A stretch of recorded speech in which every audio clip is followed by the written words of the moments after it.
Hello दोस्तों, आपका अपना यूट्यूब चैनल भूगोल की दुनिया में आप सभी का स्वागत है। मैं प्रदीप कुमार दास आप सबों के लिए लेकर आया बहुत ही महत्वपूर्ण वीडियो जो अक्सर एग्जामों में पूछे जाते हैं। चलिए उन प्रश्नों को आज हम लोग हल करने वाले हैं जो कई प्रकार के एग्जामों में अक्सर पूछे जाते हैं, और ख़ास करके सी टेट टेट जितने भी स्टेट टेट उन सभी में एग्जाम में यह क्वेश्चन बार बार रिपीट किया जा रहा है। तो चलिए दोस्तों, आज हल करने वाले उन प्रश्नों को, तो देर ना करें, चलिए फटाफट आज बनाते हैं उन महत्वपूर्ण प्रश्नों को। चलिए, आज पहला प्रश्न है, दुर्बलता मंडल किसे कहते हैं। ठीक है, दुर्बलता मंडल किसे कहते हैं, यह देखिए हरियाणा टेट 2019 में पूछा गया प्रश्न है। तो दुर्बलता मंडल किसे कहते हैं, ऑप्शन में दिया हुआ मेंटल का निचला भाग, मेंटल का ऊपरी भाग, भूपटल का निचला भाग, भूपटल का ऊपरी भाग। चलिए, इन चार ऑप्शन से दिए हुए हैं, इनमें से हमें एक सही उत्तर निकालना है। तो दोस्तों चलिए फटाफट बनाते जाइए, आप भी इसे खुद से बनाते जाएं, ट्राई करते जाएं। ठीक है, तो इसका आंसर होगा ऑप्शन नंबर बी, मेंटल का ऊपरी भाग। चलिए इसको हम लोग समझते हैं।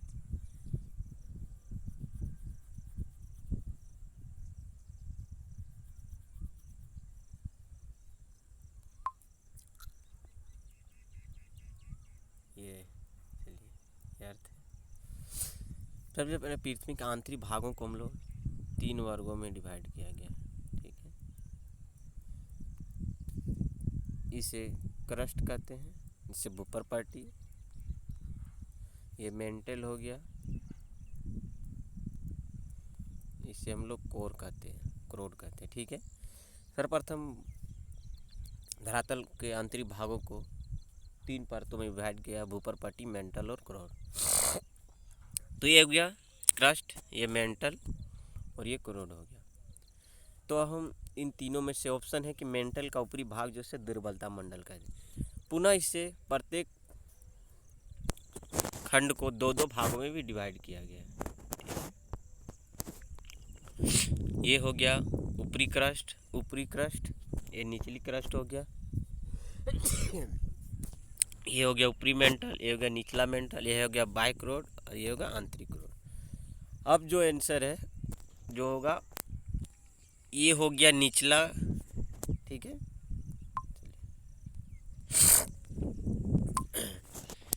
ये जो है ये हो गया निचली क्रस्ट और ये हो गया ऊपरी मेंटल। इसका जो जोन है यहाँ पे 100 से 400 किलोमीटर तक का जो पट्टी है उसी को हम लोग दुर्बलता मंडल कहते हैं। ठीक है, अगर ऑप्शन में ये भी दिया रहे कि क्रस्ट का निचली भाग और मेंटल का ऊपरी भाग, ठीक है, अगर वो ऑप्शन में दिया रहे तो वो भी सही होगा, क्योंकि क्रस्ट का निचले भाग के बाद नीचे और मेंटल का ऊपरी मेंटल, इन सब के क्षेत्र के जोन में यह दुर्बलता मंडल पाया जाता है। ठीक है, चलिए समझ गए ना। अगला प्रश्न देखिए, यहाँ से ये जो मैप है यहाँ से हमेशा 1-2 प्रश्न आते ही रहते हैं एग्जाम में, बहुत ही इंपॉर्टेंट टॉपिक है, इसे अच्छे से आप समझ लें। ठीक है, अगला प्रश्न है,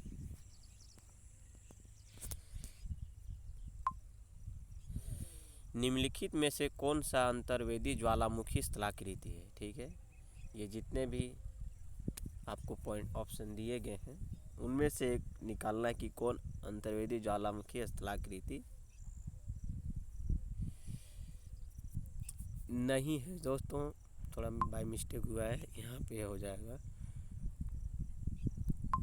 नहीं है।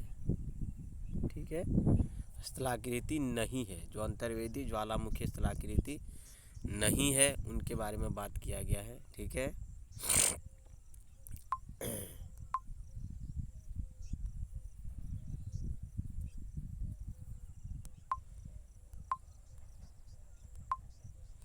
नहीं के बारे में पूछा गया है, सॉरी दोस्तों मिस्टेक हो,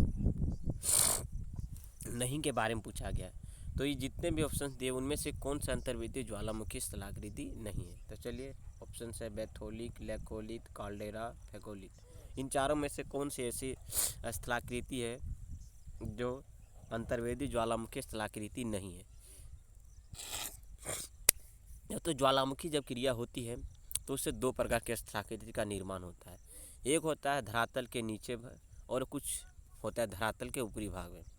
ठीक है, दो प्रकार के स्थलाकृतियाँ निर्माण होती है। जब मैग्मा जो है लावा निकल कर धरातल के नीचे ही जम जाता है तो उसे अंतर्वेदी ज्वालामुखी स्थलाकृति कहते हैं। और वही मैग्मा जब धरातल के ऊपर आ जाता है, ठीक है, धरातल के ऊपर आ जाता है और वह जम जाते हैं, ठंडी होकर जम जाती है, तो उससे जो निर्मित स्थलाकृति होते हैं बाह्य ज्वालामुखी स्थलाकृति कहते हैं। तो इनमें से कौन सी ऐसी स्थलाकृति का नाम है जो अंतर्वेदी ज्वालामुखी आंतरिक ज्वालामुखी स्थलाकृति नहीं है? इसका ऑप्शन नंबर सी सही है। ऑप्शन नंबर यानी सी जो काल्डेरा है वो सही आंसर है। दोस्तों काल्डेरा जो होता है ना, जैसे देखिए ये भूकंप का नहीं, ये धरातल है, ठीक है, ये भूकंप नली है।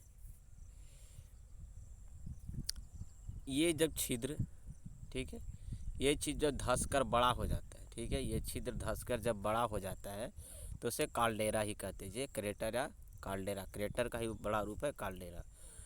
और इसके आंतरिक भाग में, ठीक है, आंतरिक भागों में सबसे नीचे जहाँ से मैग्मा का सबसे अधिक जमा होता है उसे हम लोग बैथोलिक कहते हैं। उसी का एक छोटा रूप को हम लोग लैकोलित कहते हैं। और फैकोलित क्या होता है? लहरनुमादार, जिसे धरातल के नीचे ही लहरनुमादार में मैग्मा जमकर रह जाते हैं, ठीक है, तो उसे हम लोग फैकोलित कहते हैं। और होता है लेपोलित होता है, सील होता है, डाइक होता है, ये सभी जो स्थलाकृति है वो सभी अंतर्वेदी ज्वालामुखी स्थलाकृति है। तो इसमें आंसर होगा काल्डेरा। चलिए, थैंक यू दोस्तों। अगला प्रश्न है अपसोर, ठीक है, अपसोर किसे कहते हैं? अपसोर और उपसोर।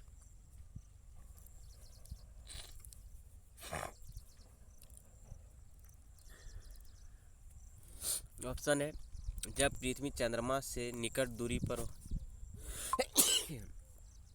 सर्दी धर ली। जब पृथ्वी चंद्रमा से निकट दूरी पे हो। दूसरा है जब पृथ्वी सूर्य से निकट दूरी पे हो। तीसरा है जब पृथ्वी चंद्रमा से अधिक दूरी पे हो। और अगला ऑप्शन है जब पृथ्वी सूर्य से अधिक दूरी पे। ठीक है, अब इन चारों में से क्या होगा? अपसोर किसे कहते हैं? इसका आंसर होगा ऑप्शन नंबर डी। जब पृथ्वी सूर्य से अधिक दूरी पर हो तो उसे अपसोर कहते हैं। यह जब क्रिया होती है 4 जुलाई को होता है, ठीक है, 4 जुलाई को होता है अपसोर। अप से देखिए क्वेश्चन से ही पता चलता, अप मतलब क्या होगा? ऊपर, अप मतलब बड़ा होगा, ऊपर हो सकता है, उप मतलब उप भाग मतलब छोटा भाग, अप और उपसोर होता है, ठीक है, अपसोर और उपसोर। तो उपसोर जो है वो छोटा होगा, अप तो बड़ा होगा। तो यह क्रिया होती है चंद्रमा और पृथ्वी और सूर्य के बीच का अंतर है, ठीक है, चंद्रमा से इसका कोई रिलेशन नहीं है, ठीक है। यहाँ पे सूर्य की बात की गई। जब पृथ्वी सूर्य से अधिक दूरी पे हो तो उसे अपसोर कहते हैं, जिससे अपहिलियन और पेराहिलियन, ठीक है। तो इसका आंसर होगा ऑप्शन नंबर डी। अगला प्रश्न है पृथ्वी के घूर्णन से जनित बल को कहते हैं। पृथ्वी जब घूर्णन करती, देखिए सब प्रश्न, जो भी प्रश्न है सब एग्जाम में पूछे जा चुके हैं, ठीक है, और ये सभी क्वेश्चन हमेशा एग्जाम में रिपीट भी किए जाते हैं। और एक प्रश्नों के साथ हम लोग कई प्रश्न को भी समझते जाएंगे, ठीक है। पृथ्वी के घूर्णन से जनित बल को क्या कहते हैं? पृथ्वी के घूर्णन से जो बल उत्पन्न होता है उसे क्या कहते हैं? नाभिकीय बल, स्प्रिंग बल, कार्यालिस बल या गुरुत्वाकर्षण बल? क्या होगा? देखिए तो पृथ्वी के घूर्णन गति से जो बल उत्पन्न होता है उसे हम लोग कार्यालिस बल कहते हैं, ठीक है, ऑप्शन नंबर सी। यही कारण है कि उत्तरी गोलार्ध में हवाएं अपने दाहिनी ओर मुड़ जाती है और दक्षिण गोलार्ध में हवाएं अपनी बाईं ओर मुड़ जाती है। जैसे देखिए अर्थ है, ये विषुवत रेखा है। कोरियालिस बल के कारण उत्तर से उत्तरी गोलार्ध से आने वाली हवाएं जो है वो अपने आने के बाद यहाँ से दाहिनी ओर मुड़ जाती है, और दक्षिणी गोलार्ध से जो हवाएं जाती है ऐसे, ये अपने बाईं ओर मुड़ जाती है। ठीक है, यह जो होता है यह कॉरियोलिस बल का ही कारण होता है। ठीक है, अगला प्रश्न, जब नदी मैदान में प्रवेश करती तो यह मुड़ जाती है और बड़े मोरदार बनाकर बहती है, जो कहलाती है। जब नदी मैदानी भाग में प्रवेश करती है तो क्या, तो उसकी गति में परिवर्तन होता है। ठीक है, उसकी गति में परिवर्तन हो जाता है, वो धीमी गति से बहने लगती है क्योंकि ढाल कम हो जाता है। धीमी गति से और अपर्दन की जो क्रिया है वो लगभग समाप्त होने लगती है।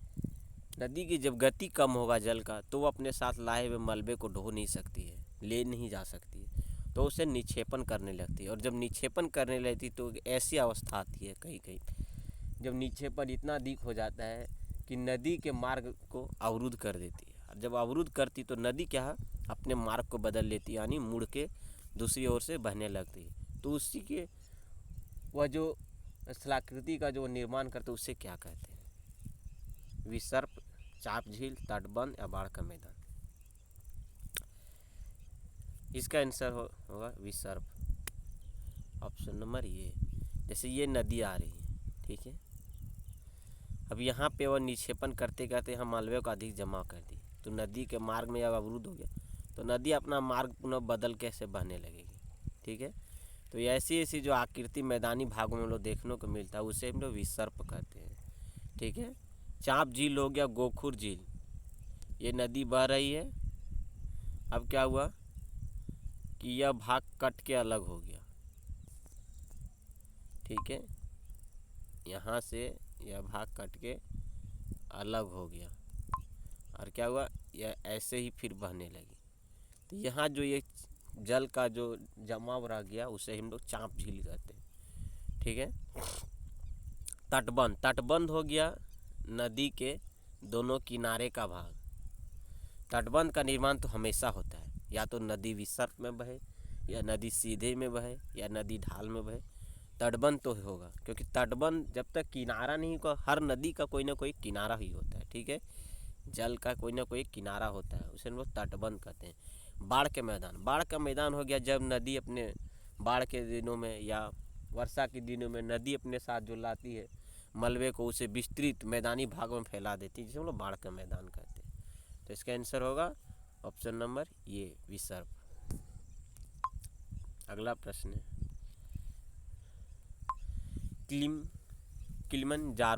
किलिमंजारो पर्वत किस देश में अवस्थित है? ठीक है, किलिमंजारो पर्वत किस देश में अवस्थित है? यह राजस्थान टेट में पूछा गया क्वेश्चन है 2018 का। Tanzania, Kenya, Uganda, Rwanda.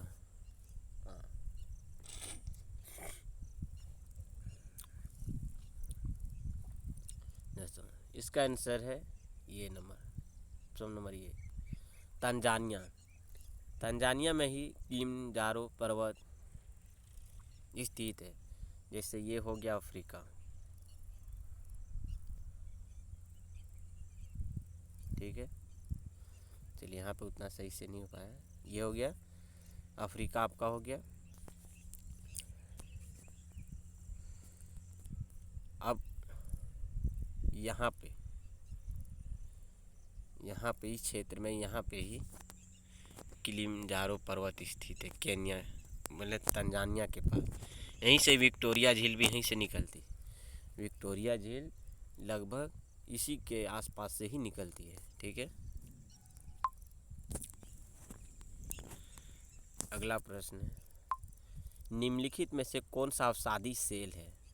ये भी राजस्थान टेट में पूछा गया प्रश्न।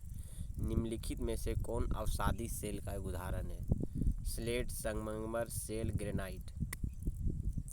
देखिए, चट्टानें कितने 3 प्रकार की मुख्य रूप से होती है, अवसादी चट्टान, अग्नेय चट्टान और एक है रूपांतरित चट्टान। तो इनमें से यह जो है अवसादी चट्टान है। ठीक है, ये कौन सी ऐसी चट्टान है जो अवसादी चट्टान को दर्शाती है या बताती है? स्लेट, संगमरमर, सेल या ग्रेनाइट। इसका ऑप्शन नंबर आंसर है सी इसका सही आंसर है। सेल का ही रूपांतरित है स्लेट जो है वो रूपांतरित चट्टान है। संगमरमर भी है रूपांतरित, जो बलुआ पत्थर अन्य से चूना पत्थर से संगमरमर का निर्माण होता है।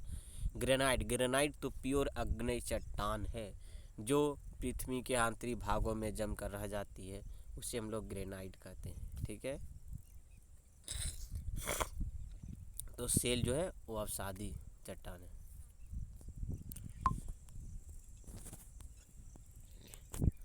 अगला प्रश्न देखते हैं।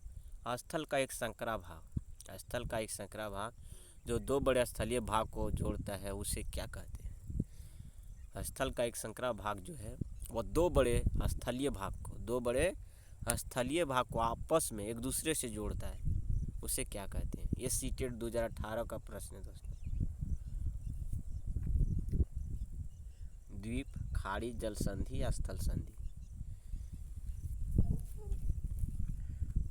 बहुत ज़्यादा डीपली क्वेश्चंस इन सभी एग्जामों में नहीं पूछे जाते हैं। ठीक है, हर प्रश्न, जितने भी प्रश्न आते हैं वो कहीं ना कहीं सब एनसीईआरटी से रिलेशन से होता है, और कभी कभी डायरेक्टली एनसीईआरटी से आप बुक को अगर पढ़ें तो ये सभी प्रश्न आपको डायरेक्टली बुक में मिल जाएंगे।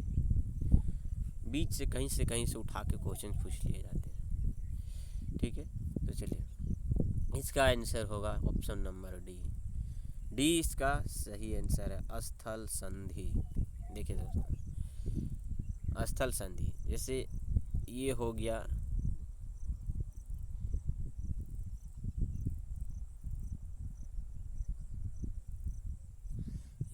जल, ये भी हो गया जल, ये है स्थल और ये भी है स्थल।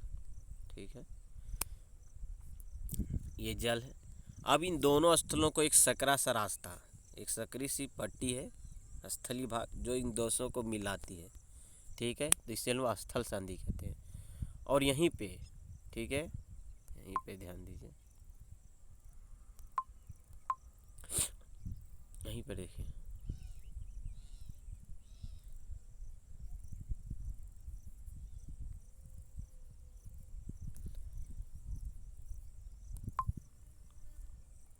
ये हो गया जल। ठीक है, ये हो गया जल,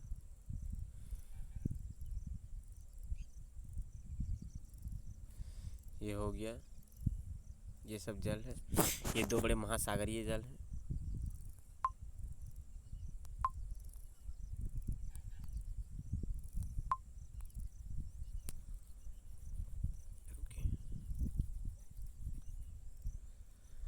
देखिए, जब तक आप समझेंगे नहीं मैप से तब तक आपको क्लियर नहीं होगा। तो चलिए मैप से हम लोग अच्छे से समझते हैं। स्थल संधि में समझ, अब हम लोग समझ लेना थोड़ा जल संधि के बारे में। ठीक है,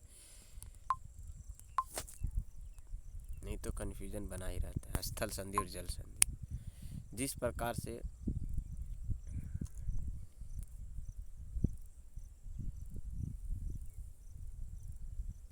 देखिए, ये ऐसे हो गया, ऐसे हो गया, ये हो गया जल, ये भी जल। अब ये जो सकरा जलीय भाग है, ये सकरी जो जलीय भाग है, ये दोनों बड़े महासागर को मिलाती है। ठीक है, जिसे हम लोग जल संधि कहते हैं।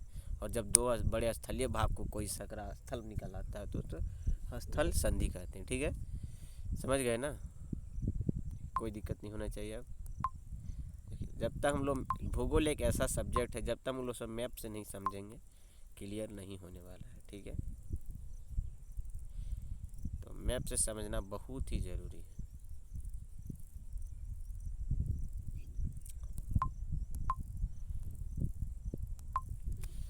दूसरा है खाड़ी। खाड़ी किसे कहते हैं?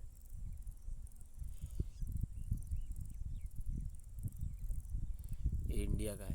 ठीक है, यहाँ नहीं छपा है, इंडिया का है। यहाँ पे दो प्रकार खाड़ी है।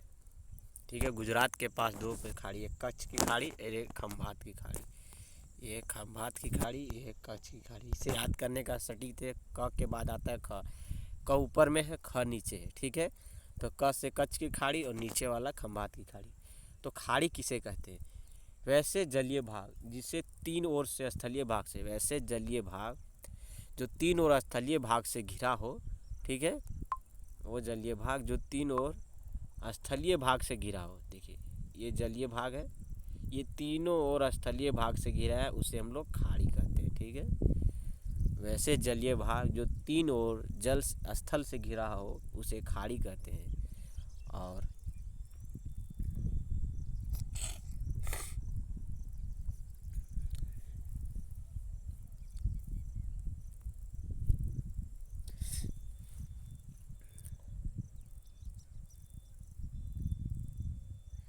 और प्रायद्वीप किसे कहते हैं? जो तीन ओर जल से घिरा हो उसे हम प्रायद्वीप कहते हैं, और जो तीन ओर स्थल से घिरा हो उसे हम खाड़ी कहते हैं।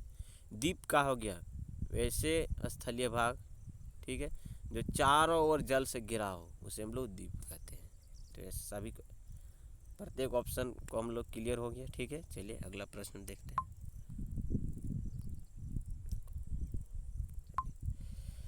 निम्नलिखित में कौन सा भ्रंश घाटी से संबंधित है? देखिए सब क्वेश्चंस पूछे जा चुके हैं और अक्सर क्वेश्चन ये सब रिपीट होता है, कई बार ये सब क्वेश्चन में रिपीट किया हुआ देखने को मिल रहा है, ठीक है। चलिए, निम्नलिखित में कौन सा भ्रंश घाटी से संबंधित है? भ्रंश घाटी, धसा हुआ घाटी, धसा हुआ क्षेत्र, ठीक है, धसा हुआ क्षेत्र।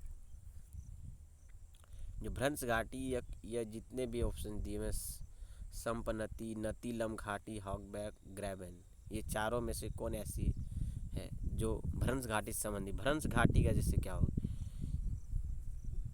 जब दो प्लेट एक दूसरे के विपरीत दिशा में खिसक जाती है तो क्या होता है, बीच का जो स्थलीय भाग है वो धंस जाता है, ठीक है, नीचे की ओर धंस जाता है। जैसे सपोज दैट कोई भी प्लेट पे सारे जितने भी प्लेट हैं वो नीचे, ठीक है, किसी न किसी पे स्टेनोस्फेयर यानी मैग्मा पे तैर रहे हैं, ठीक है, तैर रहे।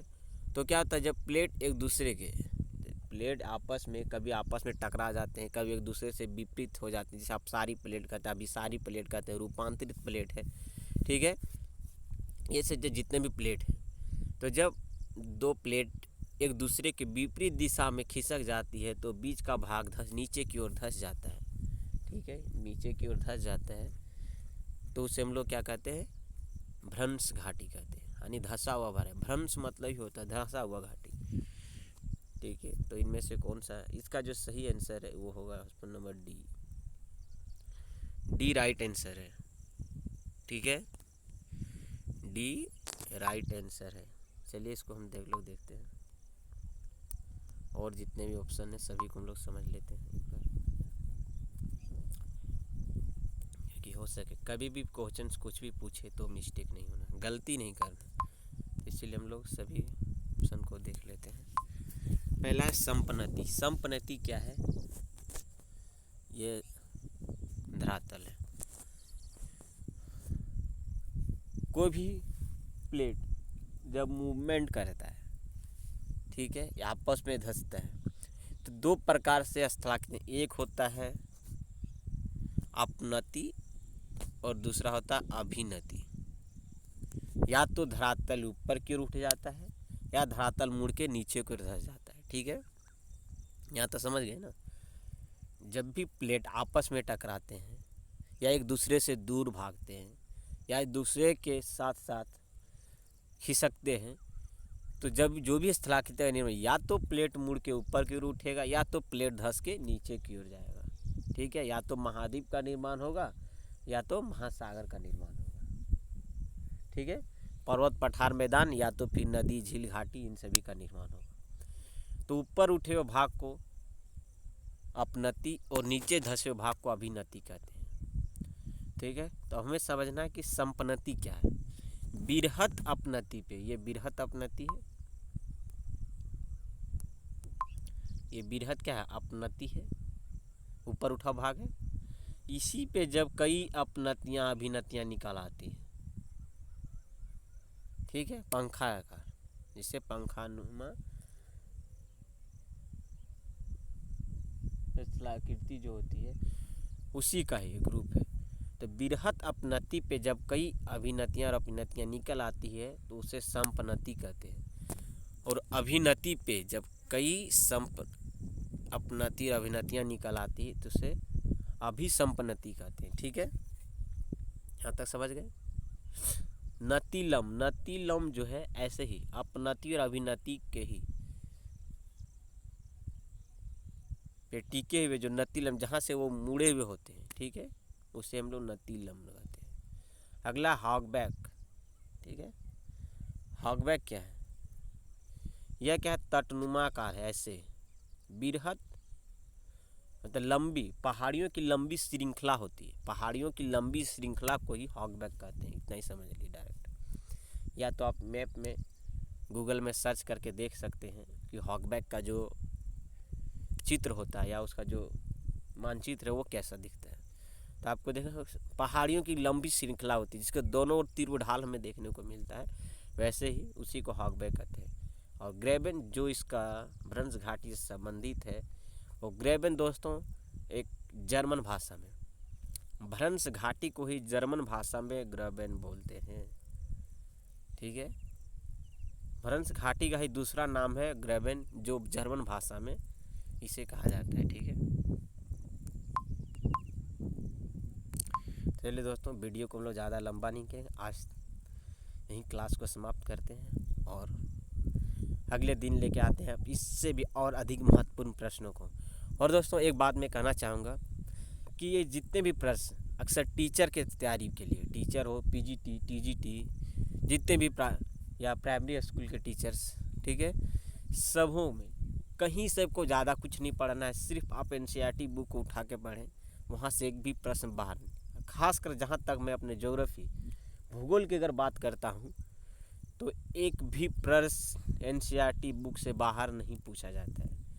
ठीक है, और चलिए तो दोस्तों मैं आप सभी को लेके वही सारे प्रश्न को लेके आऊँगा, सारे एनसीईआरटी बुक से ही निकाल के मैं जितने भी इम्पोर्टेंट प्रश्न जो एग्ज़ाम में पूछे जा सकते हैं उन सभी प्रश्नों को लेके आपके साथ आऊँगा प्रत्येक दिन। और चलिए दोस्तों, आप लोग अभी तक अगर हमारे चैनल को सब्सक्राइब नहीं किए हैं तो सब्सक्राइब करें, लाइक करें, शेयर करें और अपने दोस्तों तक भी इसे पहुंचाने का प्रयास करें। तो चलिए दोस्तों, विदा लेता हूं। धन्यवाद।